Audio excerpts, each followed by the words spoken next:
নমস্কার বন্ধুরা, আমি দিশা। আপনাদের সবাইকে জানাই অনেক অনেক স্বাগত। আজকে আমি আবারও একটি পিঠের রেসিপি নিয়ে আপনাদের সামনে চলে এসেছি।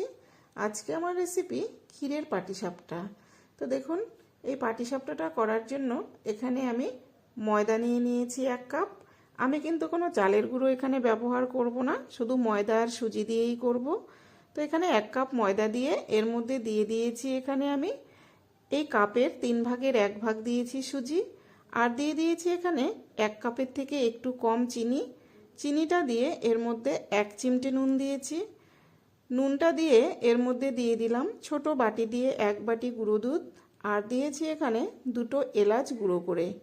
দিয়ে দেখুন এখানে 1 কাপ জল দিয়ে আমি খুব ভালো করে প্রথমে একটু মেখে নিলাম।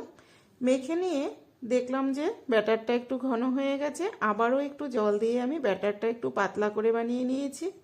আর এই পাটিসাপটার ব্যাটার যত পাতলা হবে এই পাটিসাপটা খেতে কিন্তু ততটাই ভালো লাগবে। তো দেখুন ব্যাটারটা রেডি করে নিয়ে এদিকে আমি কড়াইটা বসিয়ে দিয়ে এর মধ্যে দিয়ে দিলাম খুব অল্প পরিমাণে দুধটা দিয়ে আমি এখানে ক্ষীরটা দিয়ে দিলাম এর মধ্যে। ক্ষীর দিয়ে খুব ভালো করে এভাবে আমি জাল করে নিলাম। ক্ষীরটা আমি জাল করে নিয়েছি কারণ ক্ষীরটা আমি 2 দিন আগে করে ফ্রিজে রেখেছিলাম, একটু শক্ত হয়ে গিয়েছিল, সেই জন্য আমি আবারও একটু দুধে দিয়ে ক্ষীরটাকে নর্মাল করে নিয়েছি। তো নিয়ে এখন দেখুন এদিকে একটা ননস্টিকের প্যান বসিয়ে দিলাম, দিয়ে এর মধ্যে একটু সাদা তেল ব্রাশ করে নিয়ে এই যে একটা বাটির মতো হাতা আছে, এই হাতাটা দিয়ে 1 হাতা ব্যাটার আমি দিয়ে দিলাম। দিয়ে হাতার তলা দিয়ে খুব সুন্দর করে এভাবে ছড়িয়ে দিয়েছি। ছড়িয়ে দিয়ে এর ওপরে দিয়ে দিলাম আমি ক্ষীরটাকে এভাবে আমি দিয়ে এখন দেখুন খুন্তি দিয়ে একটু এক পাশটা একটু হালকা উল্টে দিয়ে এখন আমি হাত দিয়েই কিন্তু পাটিসাপটাটা বানিয়ে নিলাম এভাবে। এই ননস্টিকের প্যানে কিন্তু পাটিসাপটা খুবই সুন্দর হয়, একদমই লেগে যায় না। তো দেখুন কি সুন্দর উঠে যাচ্ছে। তো আমি আবারও কিন্তু ঠিক একইভাবে একটু তেল ব্রাশ করে দিয়ে আবারও আমি 1 হাতা ব্যাটার এখানে দিয়ে ছড়িয়ে দিলাম। দিয়ে আবার ঠিক একইভাবে আমি পুর দিয়ে দিয়েছি। দিয়ে এখন দেখুন খুন্তি দিয়ে এভাবে খুব সুন্দর করে এভাবে আমি রোল করে নিচ্ছি। তো এই ক্ষীরের পাটিসাপটা খেতে তো খুবই অসাধারণ হয়।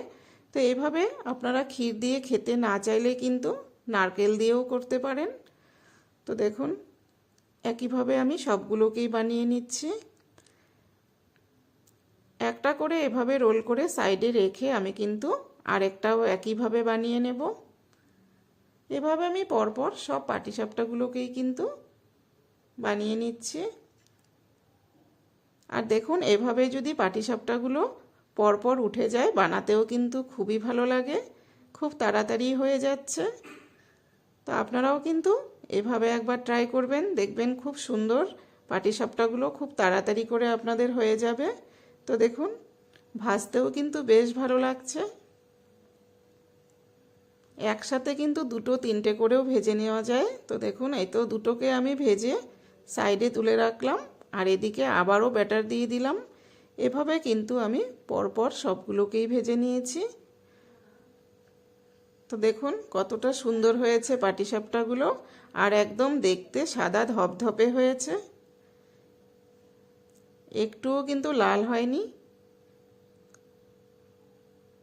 তো দেখুন সব পাটিসাপটাগুলো কিন্তু আমার ভাজা হয়ে গেছে। তো এই রেসিপিটি আপনাদের কাছে কেমন লাগলো? ভালো লাগলে লাইক কমেন্ট শেয়ার করবেন, পেজটিকে ফলো করবেন। ইউটিউব থেকে যারা দেখছেন চ্যানেলটিকে সাবস্ক্রাইব করে সাথে থাকবেন।